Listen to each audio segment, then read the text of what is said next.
I would just like to know who set me up. First of all, you asked Michelle to do a skit this morning.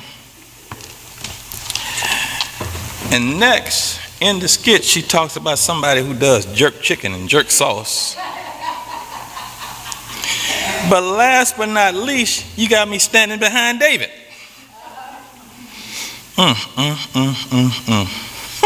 Good morning, everybody. Good morning. Obviously, it's been a good morning, right? Wow. First of all, it's a beautiful day once again, and it's just so nice to be before Elohim, both the Father and the Son, on this, the 7th day of His blessed appointed time. You know, on the 4th day, Brother Thurman spoke about us being special. And I followed up talking about, are we preparing to lead, right? Well, that was my second lesson of the feast. And you know, when Pastor Curtis spoke to me, he said, yeah, I'd like for you to do 2 or more. Okay, what does that mean, 2 or more? He didn't explain. So when I got down here, I said, okay, have you scheduled out your lessons? He shows me the sheet. 1, 2, 3. Okay. Okay, no problem. And then on the 6th day, which was yesterday, Brother Perry, when he spoke about, very passionate about where did mankind go wrong, he read a lot of my scriptures. And I'm like, maybe I should have prepared a just in case message. So I would have 4 instead of 3, right? But that's okay, because like me following Brother Thurman, I think if you go back and think about it, we kind of mesh together a little bit. And today, and forgive my sniffing, we've been moving this morning. We had to check out this morning. We'll be back tomorrow, though. Don't worry, we'll be here. Just got to get up early, 9:30 tomorrow morning. Michelle, you got to drive. So I believe this message this morning, while we'll read some of the same scriptures that Brother Perry read, I'm going to provide a different perspective to those scriptures. And that's okay, because both of us are right. And so hopefully we will mesh together. I'm kind of assuming that everybody here,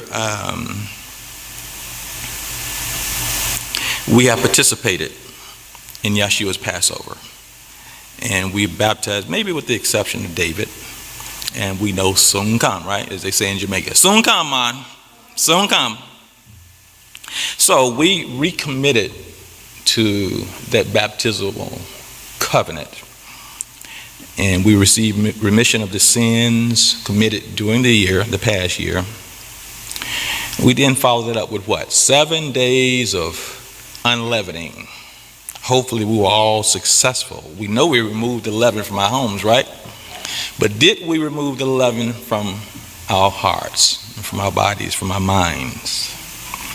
We then did what? We observed the Feast of Weeks, also called in the Bible the Feast of Harvest. We honored Yeshua as the true first fruits and our potential to join him as the first fruits from mankind. Then after a summer walking through this wilderness of modernity's 2020, we observed the memorial of the blowing of trumpets, looking backwards in history and more importantly looking forward to what? That last trump that's going to blow when the dead in Christ are going to rise and be with him forevermore. Then less than 2 weeks ago, we humbled ourselves before Elohim. We afflicted our souls, acknowledging the overwhelming opportunity we've been given by the actions of what? One man, Yeshua HaMashiach. on the Day of Atonement. And now here we are rejoicing, celebrating, eating some good food, while acknowledging that we yet remain in these tabernacles of flesh, looking forward to our new tabernacles reserved for us in heaven to be bestowed upon us when Yeshua returns to this earth. I believe that just about sums up this spiritual year we're now closing out in 2020, right? Well, turn with me to, first of all, I'm sorry. I was doing so much writing when I did this. I'm like, Donald, did you write too much? We continue to grow in our spiritual understanding. We are also putting forth an effort to spiritually flush out any known sins and weaknesses, all of which could direct us towards a wrong path during the post-tabernacles phase of our training camps. Is that right? I believe that all of us who are partaking in this commanded appointed time are showing a measure of spiritual joy, and yet this specific year brings a physical and emotional sadness because of the universal pandemic still occurring at this time in the world. Anybody watch any news last night? Wow. However, as we reflect on the appointed time we are observing, in my experience, there may be some in the world whose joy sometimes seems to be because they've approached these days strictly as a festival, concentrating on the physical food rather than the spiritual food we are thankfully ingesting and digesting. Why is that? I think we sometimes forget the following. Turn with me to Romans, the 12th chapter and verse 1. Romans chapter 12 and verse 1. I'm going to read two verses there. The Apostle Paul here says, "Therefore I urge you, brethren, by the mercies of Elohim, to present your bodies a living and holy sacrifice, acceptable to Elohim, which is your spiritual service of worship. And do not be conformed to this world, but be transformed by the renewing of your mind, so that you may prove what the will of Elohim is, that which is good and acceptable and perfect." These verses should put this time in perspective for us all. This is how Elohim expects us to present ourselves once we have concluded this 8-day appointed time, which provides an opportunity each year for us to refresh our spiritual mindsets on our progress as we conclude the appointed time. We know that this spiritual element was not clearly understood by the children of Israel, unfortunately. When the priests failed to walk in the manner in which they were called to walk, look what Yahweh's response was to them. Let's go now to Malachi chapter 2 and verse 1. Malachi chapter 2 and verses 1 through 3. The book of Malachi.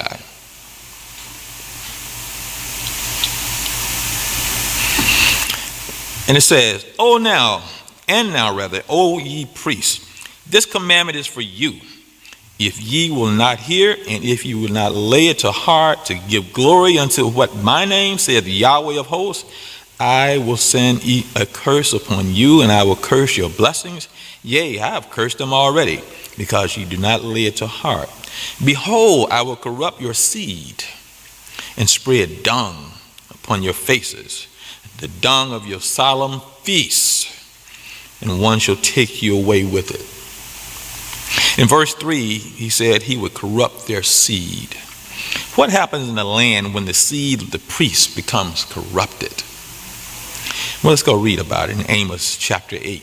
We'll pick it up at verse 4. Amos chapter 8, verse 4 through 8. Through 11. Amos 4 through 11. Where it says, Hear this, O ye that swallow up the needy, even to make the poor of the land to fail, saying, When will the new moon be gone, that we may sell corn? They want to sell things. And the Sabbath, that we may set forth wheat, making the ephah small and the shekel great, and falsifying the balances by deceit, that we may buy the poor for silver, and the needy for a pair of shoes, yea, and sell the refuse of the wheat. Yahweh has sworn by the excellency of Jacob, surely I will never forget any of their works. Shall not the land tremble for this, and everyone mourn that dwelleth therein? and it shall rise up wholly as a flood, and it shall be cast out and drowned as by the flood of Egypt. And it shall come to pass in that day, saith Yahweh Elohim, that I will cause the sun to go down at noon, and I will darken the earth in the clear day, and I will turn your feast into mourning, and all your songs into lamentation, and I will bring up sackcloth upon all loins, and baldness upon every head, and I will make it as the morning of only sun, and the end thereof as a bitter day. Behold, the day is come, saith Yahweh Elohim, that I will send a famine in the land, not a famine of bread, nor of thirst for water, but of hearing of the words of Yahweh. So verse 11 answers the question. Yahweh sends a famine in the land. This isn't a typical famine the world knows about, the hunger and thirst for physical food and water. It is a famine of the hearing of the words of Yahweh. Yahweh was the Elohim of Israel. How many in modernity truly understand that Yahweh is he who came in the flesh as Yahshua, whom they call Jesus Christ? Now, we who partake of the solemn appointed times under the new covenant, we have every reason to be extra careful in how we approach the solemn ways of Yahweh, the solemn ways of the Most High. Our spiritual salvation depends on how we use these special times given to us to frame the walk expected of us after the hype dies down. And this is where the real fruit is born as I present my final lesson for this year's appointed time.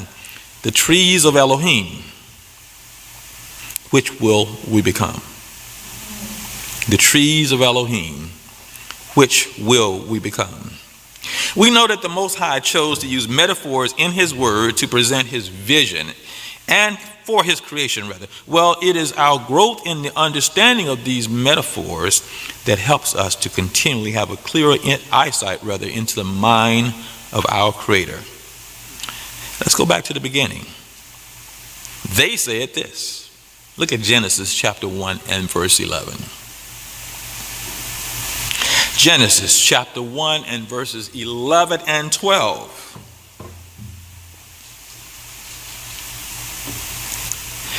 And it says, and Elohim said, let the earth bring forth grass, the herb yielding seed, and the fruit tree yielding fruit after his kind, whose seed is in itself upon the earth. And it was so.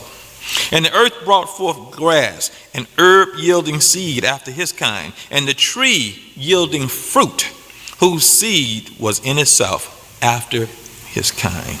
And Elohim saw that it was good. Drop down to verse 29. And Elohim said, behold, I have given you every fruit-bearing seed which is upon the face of all the earth, and every tree in which the fruit of a tree yielding seed. And look what he said, to you it shall be for meat. So we see that from the beginning, trees were created to bear fruit of their kind, to be meat for mankind. However, we all know that in nature, the fruit of some trees are not good for our physical consumption. In the South, they tell us, it ain't no good, child. Yet, obviously, there are many, if not most, that are good for us. How many of you got trees in your front or backyard?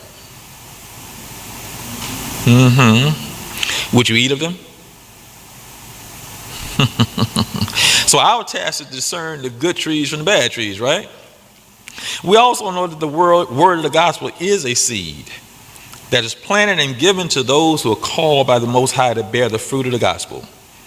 But the metaphor didn't just stop with the creation of fruit-bearing trees and the planting of the seed of the gospel.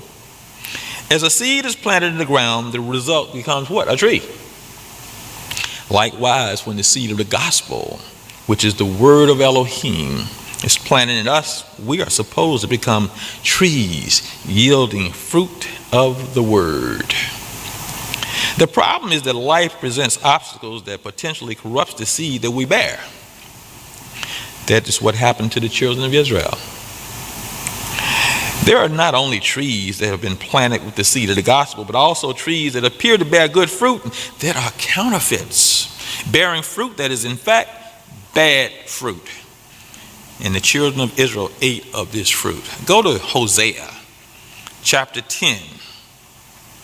We'll pick it up at verse 13 through 15. Hosea chapter 10, verses 13 through 15. And look at this verse 13. Ye have plowed wickedness. Ye have reaped iniquity. Ye have what? Eaten the fruit of lies. Because thou didst trust in thy way, in the multitude of thy mighty men, therefore shall a tumult arise among the people, and all thy fortresses shall be spoiled, as Shalman spoiled Bethabel. In the day of battle, the mother was dashed in pieces upon her children. So shall Bethel do unto you because of your great wickedness. In a morning shall the king of Israel utterly be cut off. We see that the children of Israel ate the fruit of lies, and that the reward for consuming bad fruit can be a terrible case of physical and spiritual indigestion. In doing this, Israel allowed itself to become like a tree born out of due season. The Apostle Paul was led to provide some understanding in this metaphor as it relates to the children of Israel. Turn with me to Romans chapter 11. We'll pick it up at verse 17. Romans chapter 11. And we'll go from verses 17 through 24. Romans chapter 11. Verses 17 through 24. Look what he says here. And if some of the branches be broken off, and thou, being a wild olive tree, were grafted in among them, and with them partakers of the root and fatness of the olive tree, boast not against the branches, but if thou boast, thou bearest not the root, but the root thee. Thou wilt say then, the branches were broken off, that I might be grafted in. Well, because of unbelief, they were broken off. And thou standest by faith. Be not high-minded, but fear.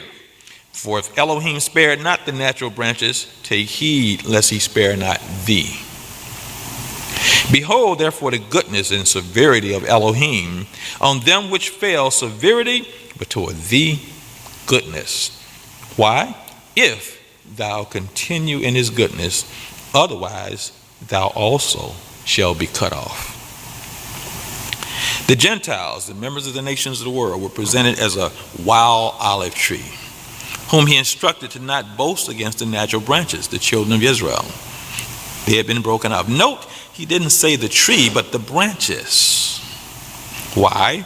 Because the apostle understood that the establishment of Israel was meant to be a symbol of the Most High's word. Yet it went astray as a nation because of the unbelief of most of its branches. Look at verse 23. And they also, if they abide not still in unbelief, shall be grafted in. For Elohim is able to graft them in again. For if thou were cut off of the olive tree, which is wild by nature, and wert grafted contrary to nature into a good olive tree, how much more shall these, which be the natural, be grafted into their own olive tree? So Paul understood that it would be reestablished based on individuals / branches that together make up a good olive tree. In understanding the metaphor, we need to recognize that the new Israel will be like a forest of their own good olive trees. And who will make up these good olive trees? Well, let's look at how this metaphor unfolded when Yeshua came to those broken off branches. So go to Mark chapter 8. Verses 22 through 25. Mark 8, 22 through 25. And it reads, And he cometh to Bathsheba, and they bring a blind man unto him, and besought him to touch him.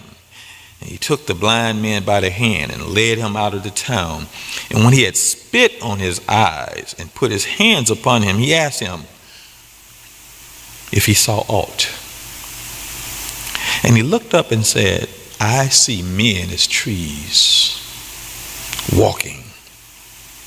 After that, he put his hands again upon his eyes and made him look up, and he was restored. He saw every man clearly. Isn't that something? As this blind man began to regain his eyesight, the first thing he saw was men walking, appearing to be trees. Should we take this lesson personally? We should recognize that the Most High sees all men and women as trees. In doing so, we need to discern the fruit that all men and women bear as we encounter the many trees that cross our paths.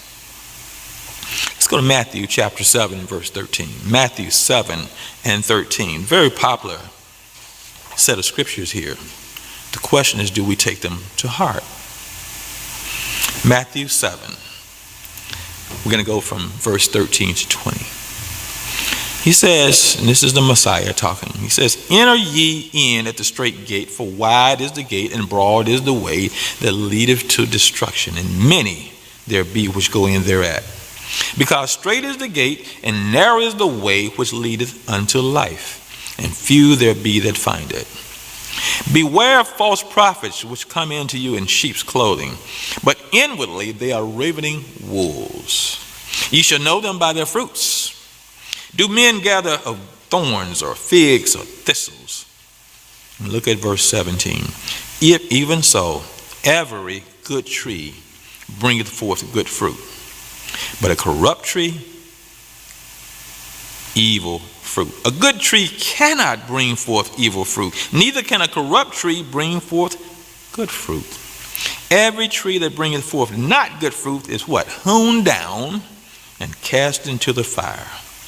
Wherefore by their fruits ye shall know them." False prophets, they're presented as corrupt trees that bring forth evil fruit. In essence, what? The fruit of lies.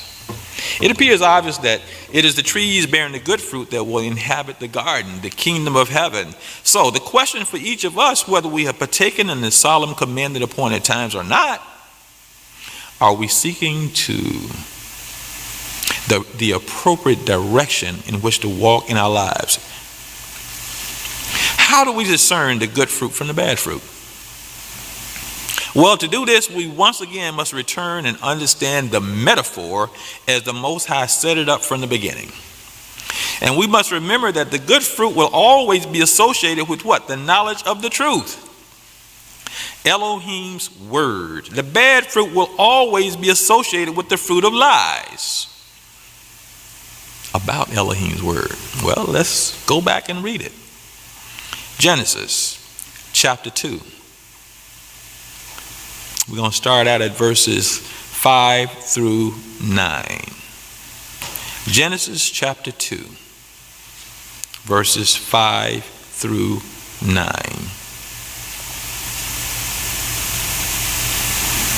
And it says, "And every plant of the field before was in the earth, and every herb of the field before it grew, for Yahweh Elohim had not caused it to rain upon the earth. There was not a man to till the ground.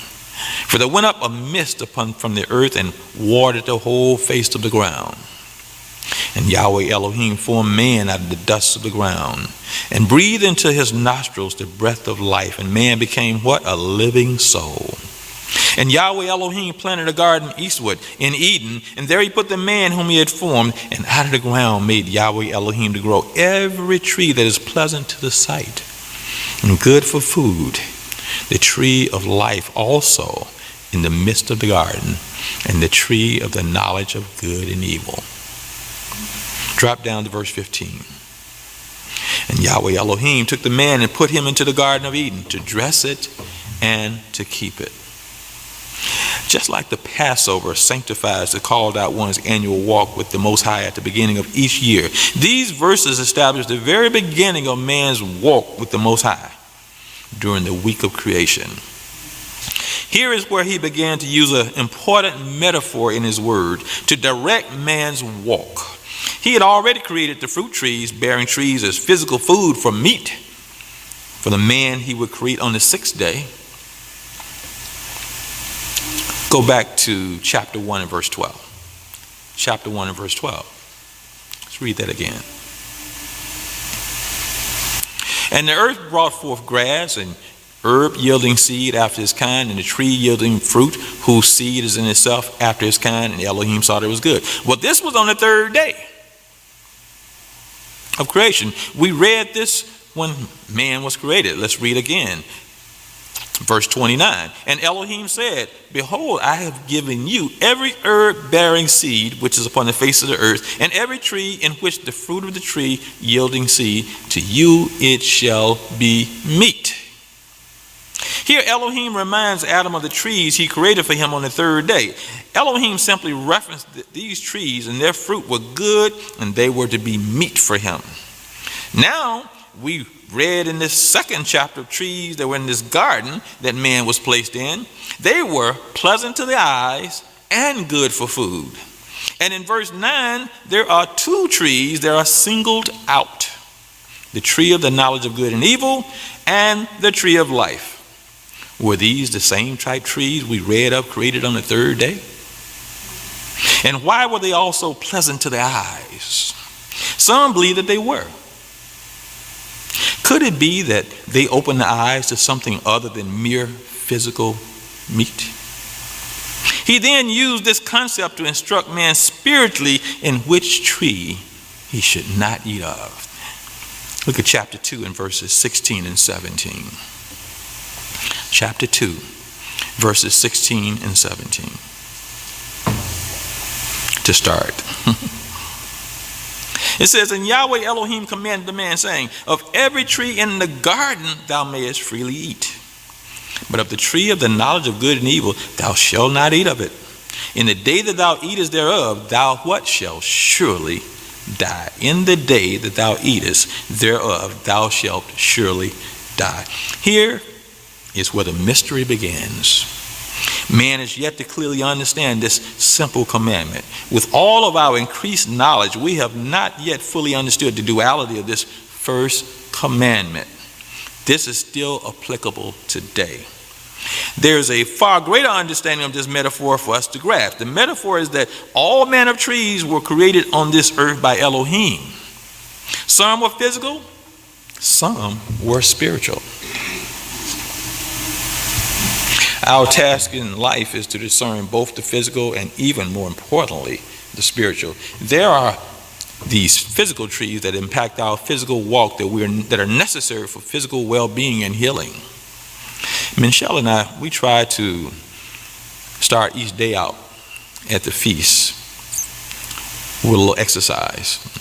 We start out by drinking some water, and then we eat a little fruit. But we know that there are those that will bring on physical sickness and disease, and more quickly the first death, which is physical. Then there are those spiritual trees that bring about our spiritual well-being and our spiritual healing. And yet, there are also those spiritual trees that bring on spiritual sickness and disease, and more quickly, the second death, which is spiritual. And so it was in the beginning. Now remember that this commandment was first given to the man, Adam, the first human tree. We need to understand that this establishes a protocol that, as much as we try and thwart it, remains until this day. The seed, the word of Elohim, was first given to the man to give to his woman and his seed after him, after his kind. What happened next in the garden? Well, let's go to verse 20, chapter 2 and verse 20.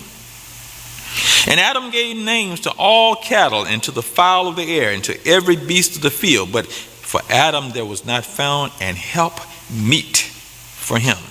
And Yahweh Elohim caused a deep sleep to fall upon Adam. And he slept, and he took one of his ribs and closed up the flesh instead thereof. And the rib which Yahweh Elohim had taken from the man made he a woman and brought her unto the man. Ooh, can you imagine Adam when he saw that? And Adam said, this is now bone of my bones and flesh of my flesh. She shall be called woman, because she was taken out of man. Therefore shall a man leave his father and his mother, and shall cleave unto his wife, and they shall become one flesh. And get this, they were both naked. And the man and his wife, they were not ashamed. And so Adam's help meet for him, Eve, was given to him from his own rib. Now, as his rib, this also establishes the protocol that the man was also his help meet for him's covering. At least he should have been. There are times when man and for woman, we decide to ignore the Most High's protocols, establishing their own ways and suffering dire consequences for it. Generally, this is because of the famine we just read about. Let's understand these trees in the garden. Look at chapter 3 and verse 1. And I do believe Brother Perry read this on yesterday. Chapter 3 and verse 1. And it looks like I'm going to read for a little while, maybe down through verse 10. Genesis 3 and verse 1, it says, Now the serpent was more subtle than any beast of the field which Yahweh Elohim had made. And he said unto the woman, Yea, hath Elohim said, Ye shall not eat of every tree of the garden. So here for the first time we read of someone other than Yahweh of Elohim speaking to mankind. The serpent is presented as a beast that was more subtle than the other beasts of the field that Elohim also had made. Remember, Elohim had made the sea and the land creatures on the fourth and the fifth days of creation. Now we're presented with the concept of beasts in the field. This field is the garden in which Adam had been placed. If we can see this, we have trees in the garden that were pleasant to the eyes and good for food. We now have these beasts, of which the serpent was more subtle. Look at verse 2. And the woman said unto the serpent, We may eat of the fruit of the trees of the garden, but of the fruit of the tree which is in the midst of the garden, Elohim hath said, You shall not eat of it, neither shall you touch it, lest ye die. And the serpent said unto the woman, Ye shall not surely die. For Elohim doth know that in the day ye eat thereof, then your eyes shall be opened, and ye shall be as gods, knowing good and evil. And when the woman saw that the tree was good for food, that it was pleasant to the eyes, and a tree to be desired to make one what? Wise. She took of the fruit thereof and did eat, and gave also unto her husband with her, and he did eat. Now here we find the serpent approaching the woman and convincing her that her husband lied to her, because the Most High lied to him. Why did he approach only the woman here? And did we notice how the serpent used a bit of truth to entice the woman? Remember, the tree the serpent spoke of was the tree of the knowledge of good and evil. Now, here's another metaphor given to us. The woman ate of this tree and then fed her husband, who did eat. Well, what type of fruit did she feed him? The protocol was for the man to properly eat of the trees of the garden and then feed his woman and his seed after him. As such, he was to be her covering. It is when we break the protocols of the Most High that we no longer function as smoothly as it was intended. Well, let's continue. Look at verse 7. And the eyes of them both were opened, and they knew that they were naked. And they sewed fig trees together and made themselves aprons. And they heard the voice of Yahweh Elohim walking in the garden in the cool of the day. And Adam and his wife hid themselves from the presence of Yahweh Elohim amongst the trees in the garden. And Yahweh Elohim called unto Adam and said unto him, Where art thou? And he said, I heard thy voice in the garden, and I was afraid, because I was naked, and I hid myself. Here's where we all must open our eyes. After Eve talked to the serpent, she had some new knowledge. It appeared to be good to her.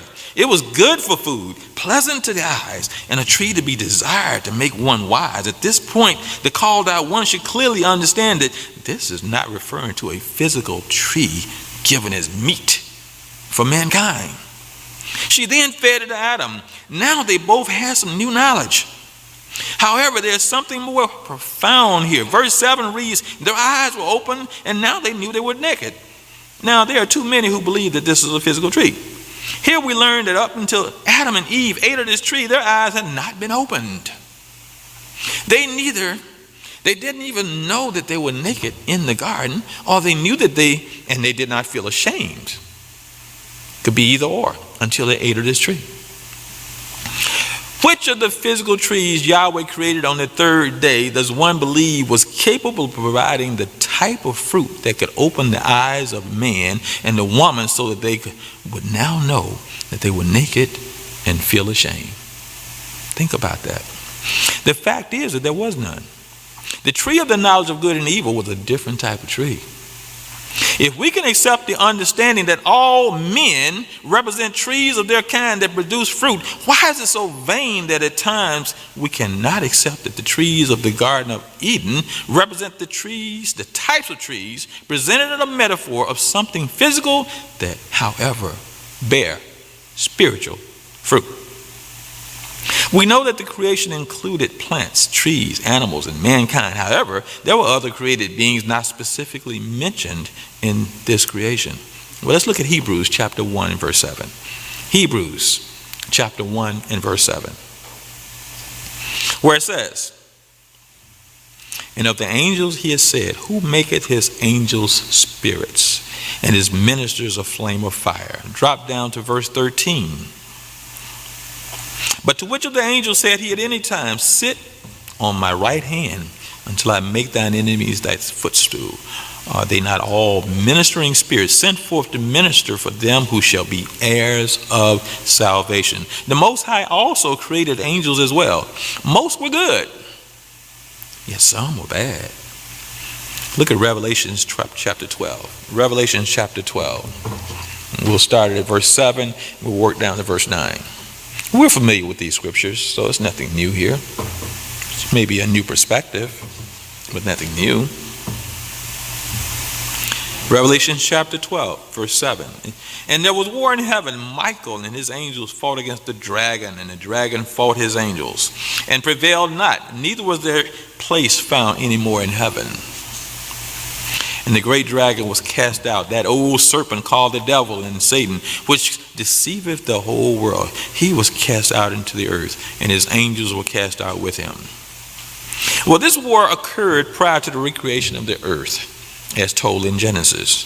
We also learn here that the dragon and the serpent are none other than Satan, the devil himself, who spoke to Eve in the garden, who also deceived the whole world. He also had some angels, which the Elohim's word calls evil spirits and demons. Not only did he deceive the whole world, but we need to understand the subtle manner in which he did it and continues to do it. And the Apostle Paul taught us about this right in 2 Corinthians chapter 11 and verse 13. 2 Corinthians 11, 13 through 15. Look what he says here. "For such are false apostles, deceitful workers, transforming themselves into the apostles of Hamashiach. And no marvel, for Satan himself is transformed into an angel of light. Therefore it is no great thing if his ministers also be transformed as ministers of" what? "Righteousness, whose end shall be according to their works. Satan has from the beginning presented himself as something transformed into an angel of light." Something good for the body, pleasant to the eyes and the mind. He was presented as a tree that bore fruit that would give Adam and Eve eternal life. Well, let's continue our story. Let's go back to Genesis chapter 3, verse 11. Genesis 3, 11 through 13. "And we know that the woman had ate of the tree and had fed her husband the fruit that she had eaten. And now Yahweh Elohim is weighing in on this. And he said," verse 11, "Who told thee that thou wast naked?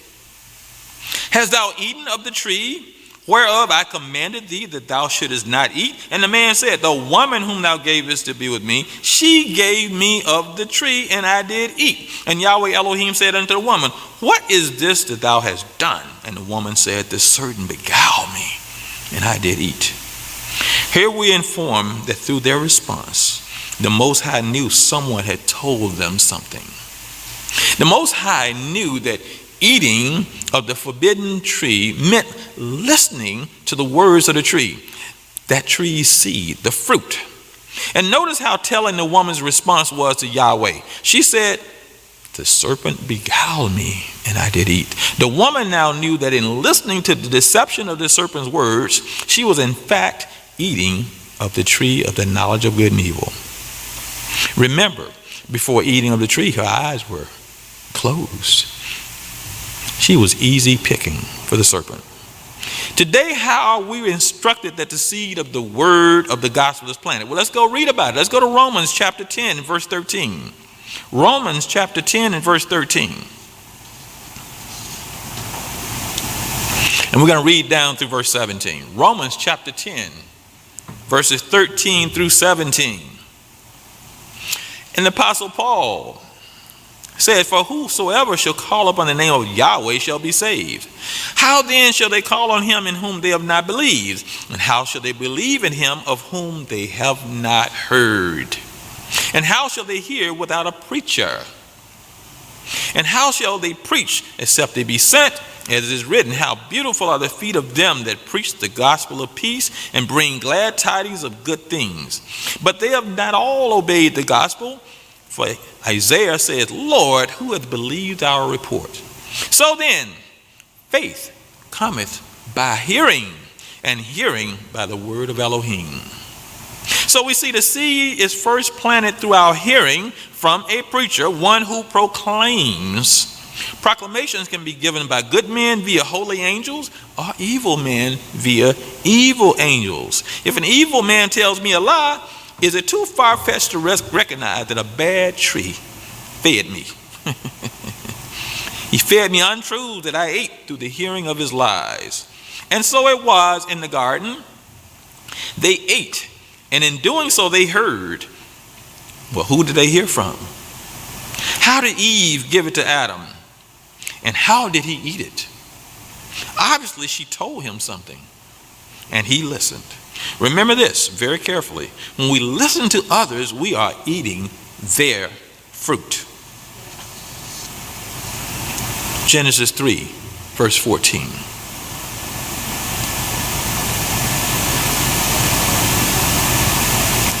I told you, Perry jump-started me yesterday. He read Genesis 3, verses 14 and 15. And Yahweh Elohim said unto the serpent, because thou hast done this, thou art cursed above all cattle and above all the beasts of the field. Upon thy belly shalt thou go, and dust shalt thou eat all the days of thy life. Something just came to me as I'm reading this, and I never really thought about it before. Somebody help. You notice Yahweh turned his attention to the serpent. Why didn't he turn his attention to the tree? She ate of the tree of the knowledge of good and evil, right? After she ate of that tree, she knew she was naked and ashamed, right? Why didn't he just cut the tree down? Why did he turn to Satan only? Are y'all getting it? He didn't cut the tree down. He turned to the serpent. And look what he said. Verse 14 again. And Yahweh Elohim said unto the serpent, because thou hast done this, thou art cursed above all cattle and above every beast of the field, and upon thy belly shalt thou go, and dust shalt thou eat all the days of thy life. And I will put enmity between thee and the woman, and between thy seed and her seed. It shall bruise thy head, and thou shalt bruise his heel. Very interesting here. Did you notice that the serpent also has seed? Brother Perry spoke about this on yesterday. What could that be? Well, we know that he led evil angels astray, right? We know that he lied to the woman, right? So then, his seed must be the fruit of lies, and all those who listen to them and feed these untruths to others. Let's go to John, Yochanan, chapter 8 and verse 38. John 8 and 38, and I'm going to read down through verse 44, talking about the serpent's seed. Verse 38, I speak that which I have seen with my Father, and ye do that which ye have seen with your father. They answered and said unto him, Abraham is our father. Yahshua said unto them, if ye were Abraham's children, ye would do the works of Abraham. And now you seek to kill me, a man that done what? I done fed you some fruit. I told you the truth, which I have heard of Elohim, his father, who gave him some fruit. This did not Abraham. Ye do what? The deeds of your father. Then said they to him, we are not born of fornication.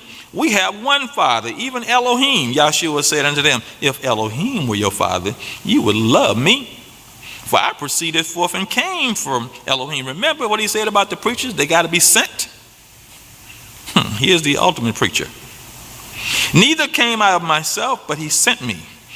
Why do you not understand my speech? It's because you cannot do what? You cannot hear my word. And now Yahshua cuts to the chase. Verse 44, ye are of your father the devil, and the lust of your father ye will do. He was a murderer from the beginning, and abode not in the truth, because there is no truth in him. When he speaketh a lie, he speaketh of his own, for he is a liar and the father of it. The Messiah here clearly identifies who is Satan's seed amongst mankind. Notice in verse 38 how Satan's seed, those who reject the knowledge of the truth, they hear his words. And so, for not accepting the Most High's protocol, mankind was punished. So let's go back to Genesis chapter 3 and verse 16. Genesis chapter 3 and verse 16. So he already punished Satan, right? The serpent. Now look who he turns to. Unto the woman, he said, I will greatly multiply thy sorrow and thy conception. In sorrow thou hast brought forth children, and thy desire shall be to thy husband, and he shall rule over thee.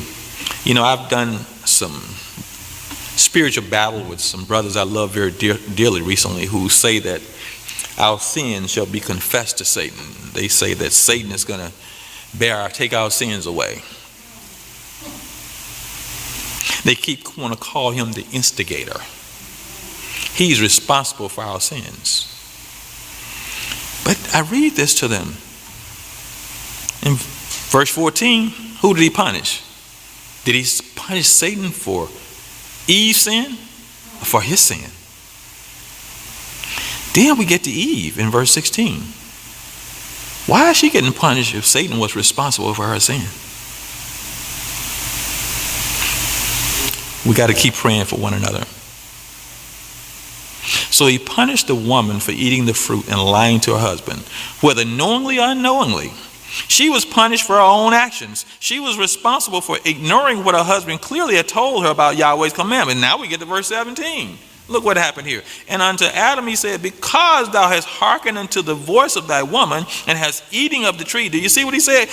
Hearken to the voice of thy woman and hast eaten of the tree, which I commanded thee, saying, thou shalt not eat of it. Cursed is the ground for thy sake, and sorrow shalt thou eat of it all the days of thy life. Thorns also and thistles shall it bring forth to thee, and thou shalt eat the herb of the field, and in the sweat of thy face shalt thou eat bread, till thou return unto the ground. For out of it was thou taken, for dust thou art, and into dust thou shalt return.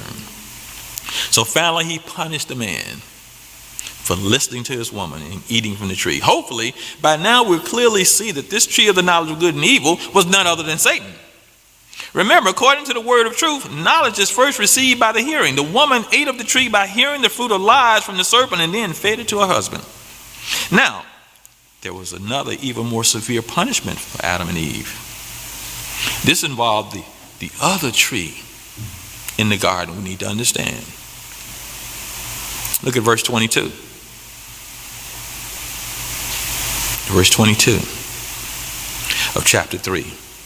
It says, and Yahweh Elohim said, behold, the man has become as one of us, to know good and evil. And now lest he put forth his hand and do what? Take also of the tree of life and eat and live forever. Do y'all know a physical tree where you can do this? You know a physical tree got some fruit where you can just pull off of it and eat it and you're going to live forever? Please show it to me because I want some of it. If you got it, Donald is requesting it. Number 23, verse 23. Therefore Yahweh Elohim sent him forth from the Garden of Eden, to till the ground from whence he was taken. So no longer is he taking care of the garden, he's kicked out of that to till the ground.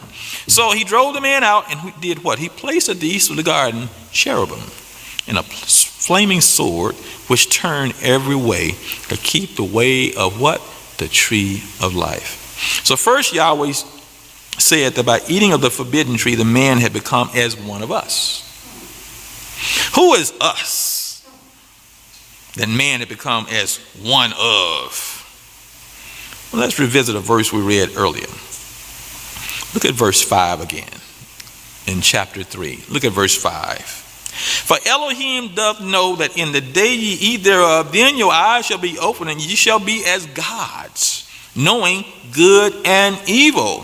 Satan told the woman that once she ate of this tree, her eyes would be open, and she would be as God, knowing good and evil. Yahweh said the man has become as one of us to know good and evil. So it was those trees who also had the knowledge of good and evil. It would appear that this included all the trees of the garden, which also included Elohim. And who is Elohim? Well, we know who Elohim is, right? The Father and the Son. They didn't have that relationship at the time, but they were the two. Now we see man being driven out of the Garden of Eden so that he could not eat of the tree of life or till the garden. According to verse 22, had he eaten of this tree, he would have done what? Lived forever. And I believe we now understand the metaphor that the eating means to hear the words of the tree. What is so important to know about this tree of life? First, we note that the cherubim were placed around this tree to limit man's access. What are the cherubim? Well, they're good cherubim and they're bad cherubim. But another thought just hit me. And the word does not give us that understanding, but it kind of tells us something. Adam was taken away, so he had no access to the tree of life at that time. Is that not right? Is it right? If he didn't have access to the tree of life, will he be in the first resurrection? Just something to think about. If you have no access to the tree of life, what can you do then at that time, still in the flesh, that will give you eternal life? We're going to find out, but that's just a thought that came to me. So that happens from time to time. Forgive me. Let's go to Ezekiel 28 and 12 and read some familiar scriptures to all of us. I remember years ago, Melina actually talked to me about these scriptures, and trust me, I've accepted that teaching years ago and shared it with many people who still won't accept it, about the fact that Satan can die. But that's what the word says. Is that not true? It don't matter where we get the truth from, but we get the truth, hey, we just got fed some fruit. It don't matter. Ezekiel 28 and 12. Son of man, take up a lamentation upon the king of Tyrus, and say unto him, Thus said Yahweh Elohim, Thou sealest up the psalm, full of wisdom and perfect in beauty. Thou hast been in Eden, the garden of Elohim. Every precious stone was thy covering, the sardius, topaz, and the diamond, the beryl, the onyx, the jasper, the sapphire, the emerald, and the carbuncle, and gold, and workmanship of thy tabrets and of thy pipes was prepared in thee in the day that thou was sealed. We see that talking about the pipes. I believe Brother Perry mentioned him being a musician. Quite possible. Again, we see a metaphor, the king of Tyrus. By the description, we must know that this is not talking about this human king, because Adam and Eve were the only humans in the Garden of Eden. Well, here comes the explanation in verse 14. Thou art the anointed cherub that covereth, and I have set thee so. Thou wast upon the holy mountain of Elohim. Thou hast walked up and down in the midst of the stones of fire. This anointed cherub was a covering in heaven before the Most High. Verse 15, thou wast perfect in thy ways from the day that thou wast created till iniquity was found in thee. By the multitude of thy merchandise they have filled in the midst of thee with violence, and thou hast sinned. Therefore I will cast thee as profane out of the mountain of Elohim, and I will destroy thee, O covering cherub, from the midst of the stones of fire. Thine heart was lifted up because of thy beauty. Thou hast corrupted thy wisdom by reason of thy brightness. I will cast thee to the ground. I will lay thee before kings, that they may behold thee. I'm not reading on, but I know that if we read on, we'll read where he's going to be turned to ashes. But men does not want to accept that. They want us to burn forever with worms eating us forever. That's what they want, some of us. And they say God is going to give us a new body so worms can eat up on us. Do they not understand that they just added to the word? This covering cherub sinned and became evil and was cast out, as we read in Revelation chapter 12 verses 7 through 9. This is Satan. Satan was an angel, a chief angel who was once a covering angel before the throne of the Most High. We know of two others, Michael and Gabriel. There are those now in the church teaching that the book of Enoch should be a part of the Bible. The book of Enoch talks about at least 7. I only know of do you know of any more in the Bible? I only know of these two. All of this stuff is in other books that haven't been part of him. Exactly. But in the Bible as we know it, we only know of these. Gabriel, Michael, once before Lucifer, who was Satan, who became Satan. Let's remember what Gabriel said to Zechariah, John the Baptist's father. Look at Luke chapter 1 and verses 18 and 19. Luke chapter 1 verses 18 and 19. Remember, the cherubim were put to surround the tree of life. Lucifer, Satan, was called the covering cherub. Look at this. And Zechariah said unto the angel, whereby shall I know this? Well, I'm an old man and my wife well stricken in years. How am I going to have a baby? And the angel answering said unto him, hey, I am Gabriel. I stand in the presence of Elohim and am sent to speak unto you and to show you these glad things. We know the story. What did he do later? He shut him up, didn't he? He couldn't talk for a period of time. Got to be careful who we talk to. So we now know who the cherubim are who were placed before the tree of life. We have some examples, right? So let's look a little further into what Elohim's word teaches us about these cherubs. Go to Psalms chapter 80, one verse. Psalms chapter 80, one verse here. Psalms, the book of David. And I'm going to break into the meat of it. Give ear, O shepherd of Israel, that thou leadest Joseph like a flock, thou that dwellest between the cherubims. Shine forth. Are you seeing it? The prophet King David is speaking to the shepherd of Israel that dwells between the cherubims, whom he also now informs us who this is. So let's flip over to the 99th chapter, verse 1. Psalms 99 and verse 1.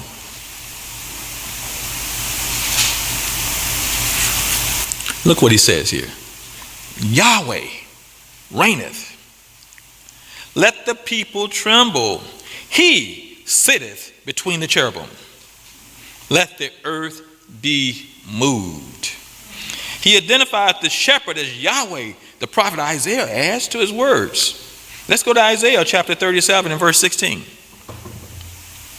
Actually, there are quite a few scriptures on this, but we only need to read a few to get the picture. Isaiah 37, one verse, chapter 16.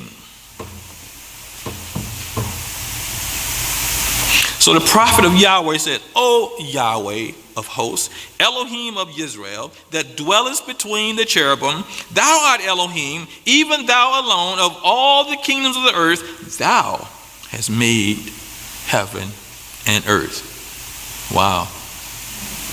We see from these descriptions that it is the shepherd of Israel, Yahweh, the Elohim of Israel, that dwelleth between the cherubim. Those who study these things should also know that the Elohim of Israel is Yahweh, who came in the flesh as Yeshua HaMashiach.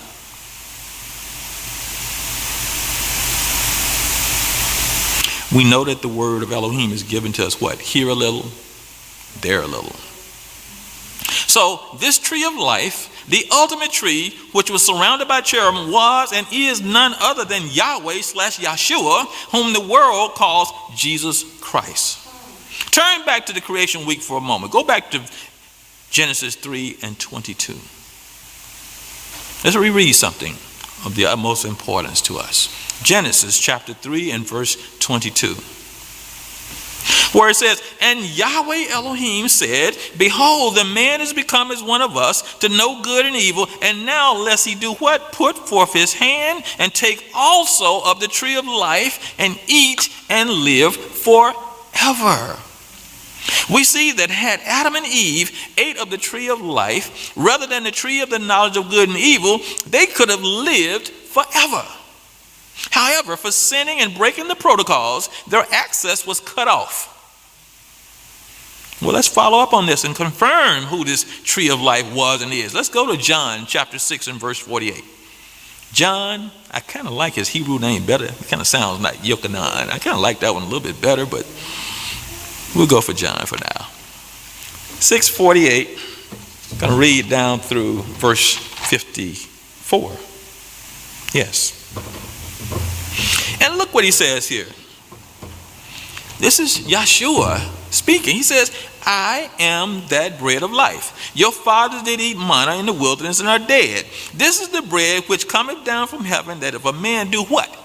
Eat thereof and not die. I am the living bread which came down from heaven. If any man eat of this bread, he shall do what? Live forever. And the bread that I will give is my flesh, which I will give for the life of the world. The Jews therefore strove among themselves, saying, how can this man give us his flesh to eat? He must be crazy. Then Yeshua said unto them, verily, verily, I say unto you, except ye eat the flesh of the Son of Man and drink his blood, ye have no life in you. Whosoever eateth my flesh and drinketh my blood hath eternal life, and I will raise him up at the last day. Notice how the Messiah says clearly that he is the bread of life. The one who eats his flesh and drinks his blood will have eternal life. Remember the Passover.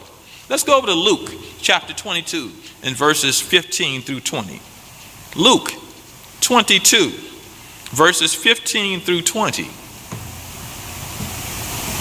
And he said unto them, with desire I have desired to eat this Passover with you before I suffer. For I say unto you, I will not any more eat thereof until it be fulfilled in the kingdom of Elohim. And he took the cup and gave thanks and said, take this and divide it among yourselves. For I say unto you, I will not drink of the fruit of the vine until the kingdom of Elohim shall come. And he took the bread and gave thanks and brake it and said unto them, this is my body, which is given for you. This do in remembrance of me. Likewise, also the cup after the supper, saying, this is the cup of the new covenant in my blood, which is shed for you. This is why we do this each year and every year. This is why we continue to feast on his words each and every day of our lives. Now we know clearly who the tree of life was in the garden. Eve listened to the wrong tree and then fed her husband the fruit of lies of that tree. Look at what the tree of life said to his disciples. Go to Yochanan, John, back to chapter 6. Pick it up at verse 55. For my flesh is meat indeed, and my blood is drink indeed. He that eateth of my flesh and drinketh of my blood dwelleth in me, and I in him. As the living Father sent me, and I live by the Father, so he that eateth me, even he shall live. How long? By me. This is that bread which came down from heaven, not as your fathers did eat and are dead. He that eateth of this bread shall live forever. Adam and Eve had that opportunity. We saw these words in Luke 22, right? But as we continue in John 6, Yahshua provides the detail that takes us right back to the beginning in the garden. Look at verse 60.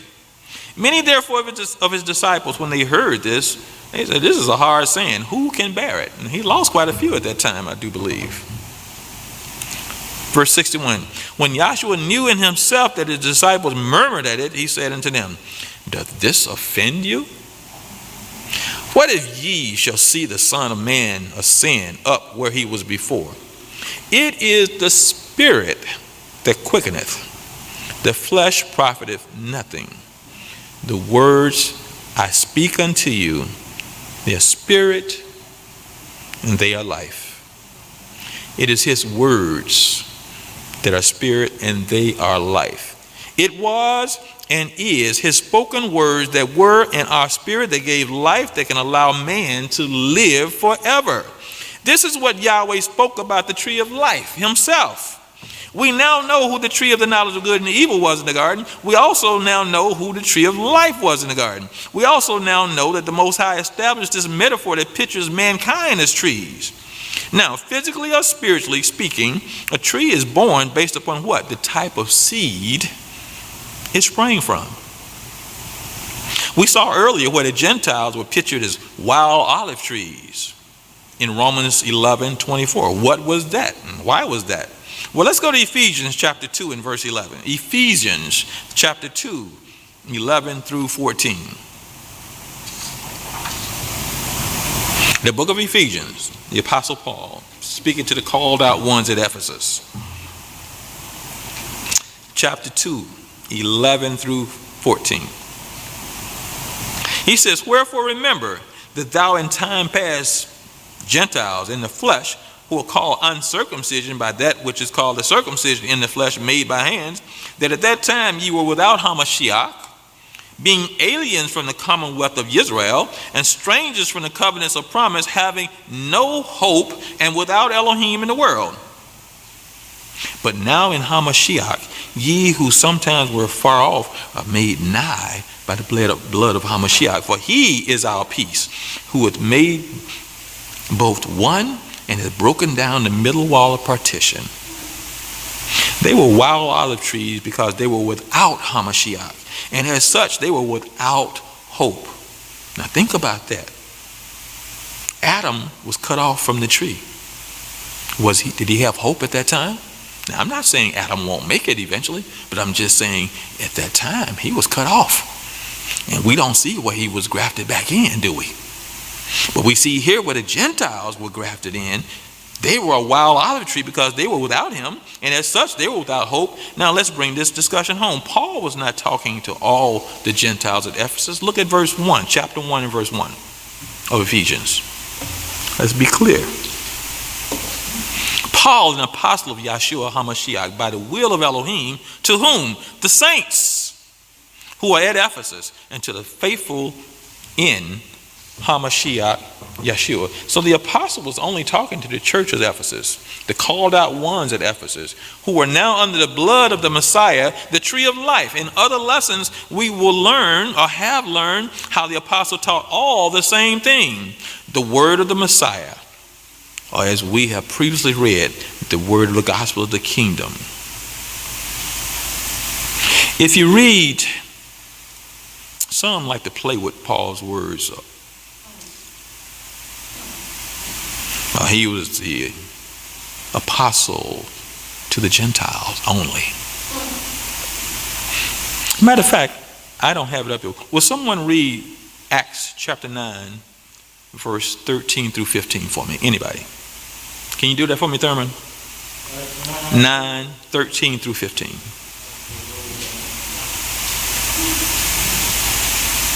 Just want to clear up a point here. Acts chapter 9, verses 13 to 15. Then Ananias answered, Master, I have heard from many about this man, how much harm he has done to your saints in Jerusalem. Now, we all know what Paul did, right? To the saints. He was a bad, bad boy. We would all fear him today, would we not?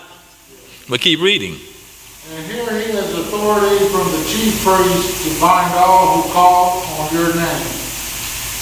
But the master said to him, Go, for he is a chosen vessel of mine to bear my name before Gentiles, kings, and the children of Israel. So who did Paul speak to? Did he only speak to the Gentiles? Paul turned from the Jews because they rejected his teachings. He taught all. I'm sure a few stragglers stayed with him, but that's why he turned to the Gentiles. And now that we have accepted him as such, it is up to us to pattern our lives after him. I'm talking about Yeshua here.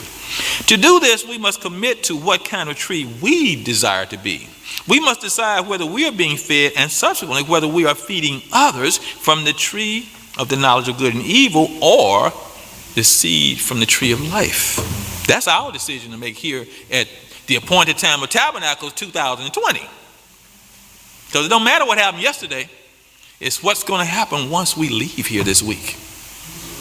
The process is mentioned several times in Scripture, each developing different concepts to guide us along the way. Let's go to Proverbs chapter 3 and verse 13. Proverbs 3 and 13.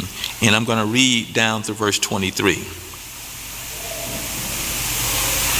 Proverbs 3, 13 through 23.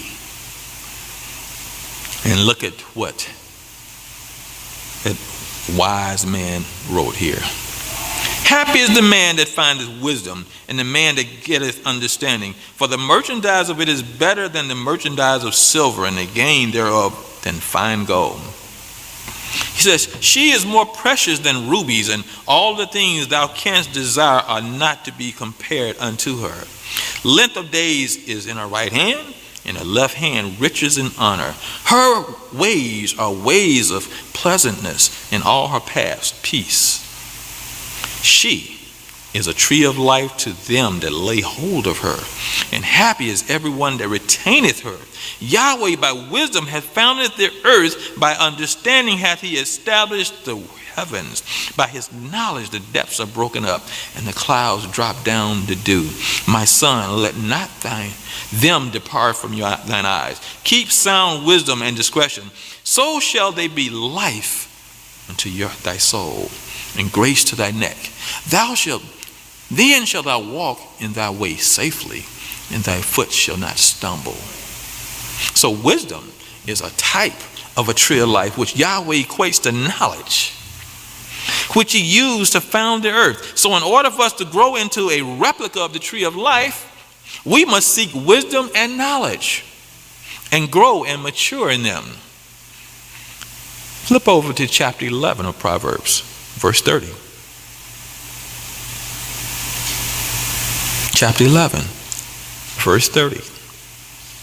We talk about the trees of Elohim. Which one will we become? Proverbs 11 and verse 30. One verse. The fruit of the righteous is a tree of life, and he that winneth souls is wise. Behold, the righteous shall be recompensed in the earth, much more the wicked and the sinner. Probably meant to say much more than there, I would think. So the fruit of the righteous is a tree of life. How does one become righteous? Obedience to the laws, the statutes, and commandments of Yahweh. We know that righteousness is all of Yahweh's commandments. The prophet Isaiah follows up with this with the wisdom from above. Let's go to Isaiah chapter 1 and verses 1 through 3.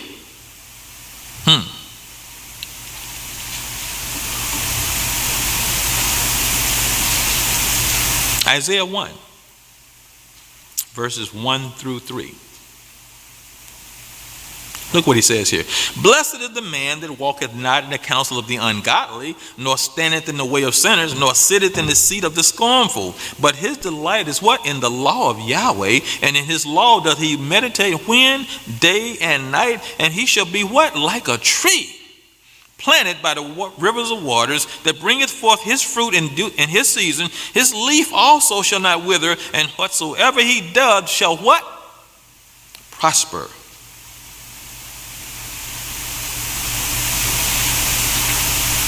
Does it begin to become clear? We as called out ones must walk not in the counsel, that's the fruit of the ungodly. In essence, don't accept the counsel of the tree of the knowledge of good and evil, nor stand in the way of sinners, nor sit in the seat of the scornful. Our delight must be what? In the law of Yahweh, to meditate on it day and night. If we do this, we shall be like a tree of life, planted by the rivers of water, that brings forth our fruit in our season. Our leaves will not wither. What we do shall prosper. These words should bring clarity to those who doubt that Yahshua HaMashiach is the tree of life. Man has the ability to be like a tree of life. Go back to Psalms chapter 1 and verse 4. Psalms chapter 1 and verse 4. 2 verses there. No, 3 verses. Verses 4 through 6. It says, the ungodly are not so, but like the chaff which the wind driveth away. Therefore the ungodly shall not stand in judgment, nor sinners in the congregation of the righteous. For Yahweh knoweth the way of the righteous, but the way of the ungodly shall perish. We don't want that, do we? Just for the sake of understanding these verse 4 about the unrighteous, let's read how the Most High used the dietary laws given to man to establish a type of metaphor for the unrighteous. So let's go to Isaiah chapter 66 and read verse 17. Isaiah chapter 66 and verse 17. Isaiah 66 and verse 17. And it reads, they that sanctify themselves and purify themselves in the gardens behind one tree in the midst, eating what? Swine's flesh, and the abomination in the mouth shall be consumed together, saith Yahweh. Let's understand what we're truly reading in Elohim's word. When we are called out, we either accept it or reject it, right? When we accept it, we repent and are baptized into Yahshua HaMashiach. We are now metaphorically and spiritually returned to the garden where the tree of life exists. Though we are physically existing in the world, we are once again tillers of the garden. We know that swine is unclean. Who is this tree that the unrighteous purify themselves behind in the garden? Remember how that Adam and Eve hid themselves from Yahweh in the garden. If we reject our callings, we metaphorically will remain in another garden where the tree of the knowledge of good and evil exists, sanctifying and purifying ourselves with the fruit of lies, eating swine's flesh, which is both physical and spiritual food. Obviously, this is a reference to the serpent, Satan, the devil, the tree of the knowledge of good and evil. So in the new covenant, just like he brought clarity to the Passover protocols, the Messiah brought clarity to what type of trees we should aspire to become. Let's go to Luke chapter 6, verse 43. 43 through 49. We're getting there. Y'all got anything else to do today?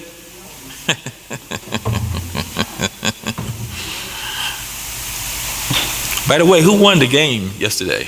Bears. Who? Bears. 20-17. Is that right? Well, I just want all you Bear fans to know that I did you a blessing on yesterday.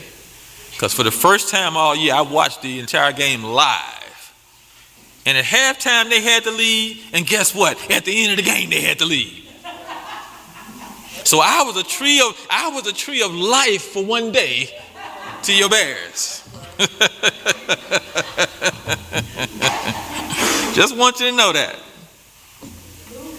Luke chapter 6, and we'll start at verse 43. For a good tree bringeth not forth corrupt tree, neither can a corrupt tree bring forth good fruit. For every tree is known by its own fruit. For of thorns men do not gather figs, nor a bramble bush gather their grapes. A good man out of the good treasure of his heart bringeth forth that which is good, and an evil man out of the evil treasure of his heart bringeth forth that which is what? Evil. For of the abundance of the heart his mouth speaketh. Did y'all notice that? Of the abundance of the heart the mouth speaketh. And why call me Lord, Lord, and do not the things which I say?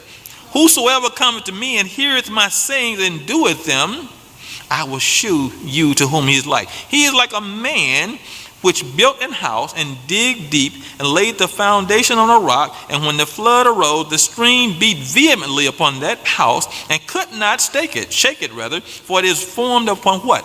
A rock.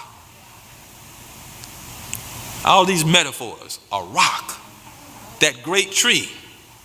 He that heareth and doeth not is like a man without a foundation, built a house upon the earth, against which the stream did beat vehemently, and immediately it fell, and the ruin of that house was great. How powerful are these words? So which version of a tree do we aspire to become? Yahshua lays it on the bottom line for each of us. Are we hearing his sayings and building our foundations on the rock, capital O-R rather, capital O, capital C, capital K? Or are we hearing his sayings and not doing what his words say to do? This is how we discern the good fruit from the bad fruit. What does his words, which are spirit and life, instruct us to do? There are no three ways to do it. Yahshua spoke about those who stride the fence. Look at Revelations chapter 3. I'm going to read down through verse 15 through 19. Revelations chapter 3. And we are winding down. Revelations, let's pick it up at 3 and 15. He says what? I know thy works. I forget which church he's specifically talking to here. But he told them, I know thy works. And I did a study with my group one day because I wanted to know. I've heard all kind of lessons on these churches. And I went and looked at these churches in where they were. And guess what? They were insignificant. They were totally insignificant. They had no significance. None whatsoever. So it really appears that he picked these 7 places to give a lesson to his entire household of faith. So every lesson to every church is for each and every one of us, not to a group of people living in that particular locale. He says, I know thy works, that thou art neither cold nor hot. Look what he says here. I would that thou wert cold or hot.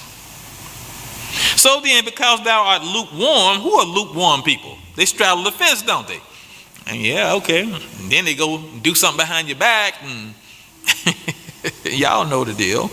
They're neither cold nor hot. He said, look what he said. I will spew thee out of my mouth. Verse 17. Because thou sayest, I am rich and increase with goods, and have need of nothing, and knowest not that thou art what? Wretched and miserable and poor and blind and naked. I counsel thee to buy of me gold tried in the fire, that thou mayest be rich and with white raiment. Thou mayest be clothed, and that the shame of thy nakedness do not appear. Remember, look at it, the shame of the nakedness. Remember, Adam and Eve were naked. Who made them feel ashamed? And anoint thine eyes with eye salve, that thou mayest see. As many as I love, I rebuke and chasten.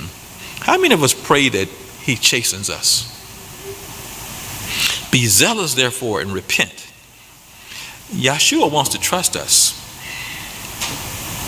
The reward is too unworthy of anyone who is not willing to take a stand upon the rock of salvation.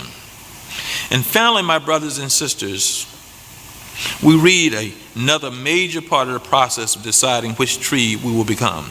Remember, we read how the seed that is planted by the hearing of the word, right? Look at Proverbs 1 verse, chapter 15, verse 4.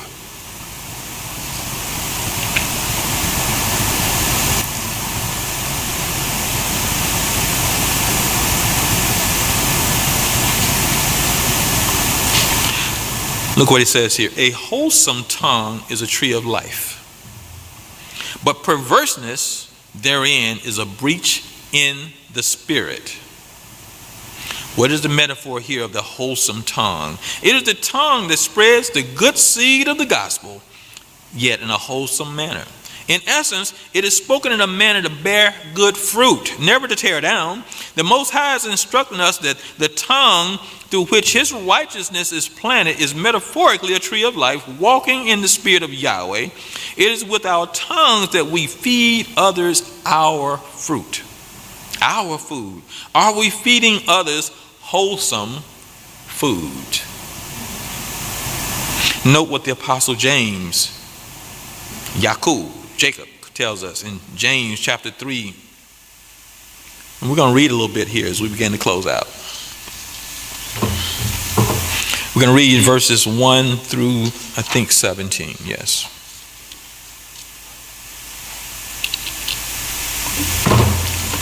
He says, "My brethren, be not all masters, knowing that we shall receive the greater condemnation. For in many things we offend all. If a man offend not in word, the same is a perfect man, and also able to bridle the whole body.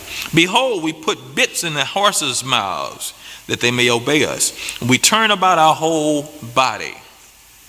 Behold also the ships, which, though they be so great, and are driven of fierce wind, yet are they turned about with every small helm, whithersoever the governor listens." How many have ridden on a cruise ship in here? Pretty big ship, isn't it? And just imagine that little rudder up there. Even so, the tongue is a little member, and boasteth great things. Behold, how great a matter a little fire kindleth. And the tongue is a fire, a whirl of iniquity. So is the tongue among our members, that it defileth the whole body, and setteth on fire the course of nature, and is set on fire of hell. For every kind of beast, remember the beasts in the garden? For every kind of beast, and of birds, and of serpents, and of things of the tree is tamed, and has been tamed of mankind, but the tongue can no man tame. Wow. It is unruly evil, full of deadly poison. Therewith bless we Elohim, even the Father, and therewith curse we men, which are made after the similitude of Elohim. Out of the same mouth proceedeth blessings and cursing. My brethren, these things ought not to be. Doth a fountain send forth at the same place sweet water and bitter? Can the fig tree, my brethren, bear olive berries, either of vine figs? So can no fountain both yield salt water and fresh? Who is a wise man and endued with knowledge among you? Let him shew out of a good conversation his works with meekness of wisdom. But if we have bitter envying and strife in our hearts, glory not and lie not against the truth. This wisdom descendeth not from above, but is earthly, sensual, devilish. For where envying and strife is, guess what? There is confusion in every evil work. But the wisdom that is from above is first what? Pure, then peaceful, gentle, and easy to be entreated, full of mercy and good fruits, without partiality and without hypocrisy. I think it was Brother Perry that said, don't matter if you're black, yellow, white, gold, whatever. Y'all done made so many colors nowadays, I can't keep up with it all. But it don't matter what color you are. It says without partiality and without hypocrisy. And the fruit of righteousness is sown in peace of them that make peace. If we are to plant the fruit of righteousness instead of the fruit of lies, we must bridle the tongue. Verse 10 tells us how blessings and curses come out of the mouth. Verses 11 and 12 challenge us to what type of trees we are to become. Verses 13 through 17 describe the meekness of wisdom from above. And finally, verse 18 encourages us to eat and feed others through our speech, the fruit of righteousness. In peace, all a form of what? A tree of life. Elohim's word provides the conclusion of the matter. Go back to Revelation. Look at chapter 2 and verse 7.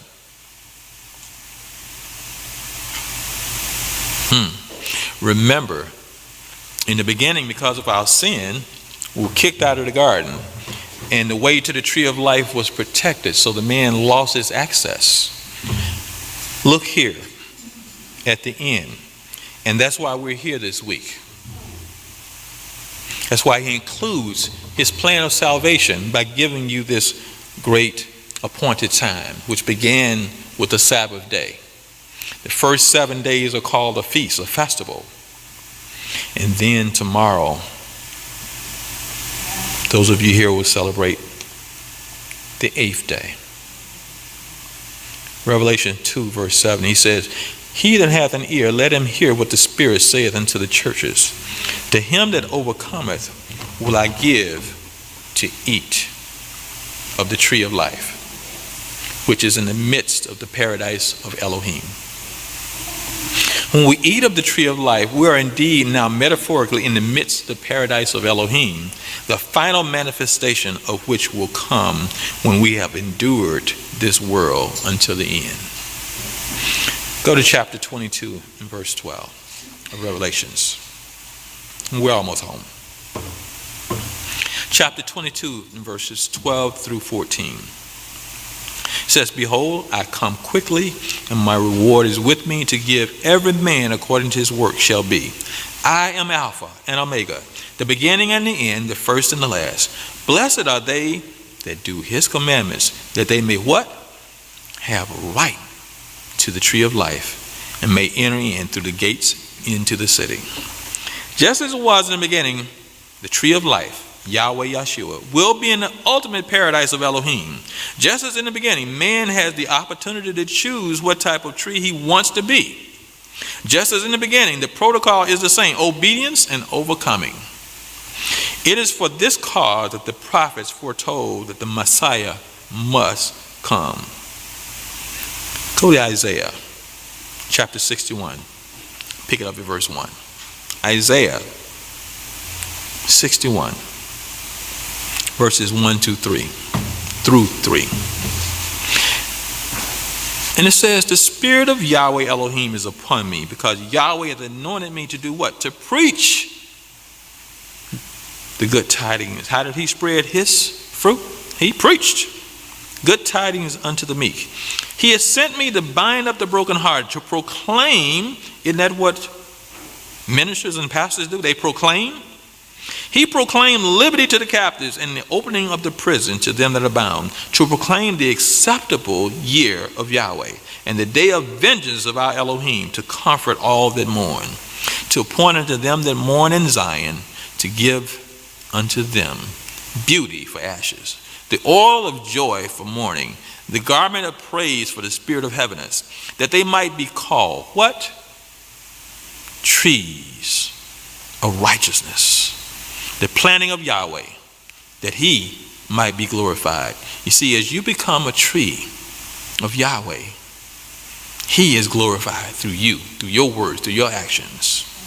So we now see clearly that each man metaphorically is a tree with the potential of sowing seed unto others. The only question is, what type of tree have we chosen to become? For those who has accepted a drawing and calling unto Yeshua HaMashiach, we are now trees of life, responsible for the sowing of Elohim's word in accordance with our individual callings. We bear the fruit of the kingdom of Elohim. So brethren, during this season of unleavening, and that season of unleavening is your walks of enduring until the end, let us meditate on the road we walk to ensure that we walk not in the spirit of the tree of the knowledge of good and evil, that we walk as trees of righteousness in the spirit of the tree of life, who is Yeshua HaMashiach, walking as the salt of the earth, as trees of life, of righteousness, planting the seeds, bearing the fruit of the seed of Elohim. We have now this awesome opportunity to become even a greater tree of life. If we endure in our gardens and the field all about us, to become as he who is our guide through troubling times, we close with this. Go to 1 John chapter 3 and verse 2. First Yochanan, chapter 3 and verse 2. Look what it says here. Beloved, now are we the sons of Elohim. It does not yet appear what we shall be. So right now, if the man opened his eyes, we look like physical trees, right? We want him to open his eyes and see us as something else. But we know that when he shall appear, guess what? We shall be like him, for we shall see him as he is. Brothers and sisters, I want to thank Pastor Curtis for this awesome opportunity to share a few words with you during this first 7 days of this rejoicing and celebrating. I thank Elohim for this continuing opportunity to remember where we have come from, and yet continue in the hope of an even greater future. I believe that the choice is clear. We want to be like the tree of life. So guess what? Let's just do it. Keep the faith, brothers and sisters. Shalom.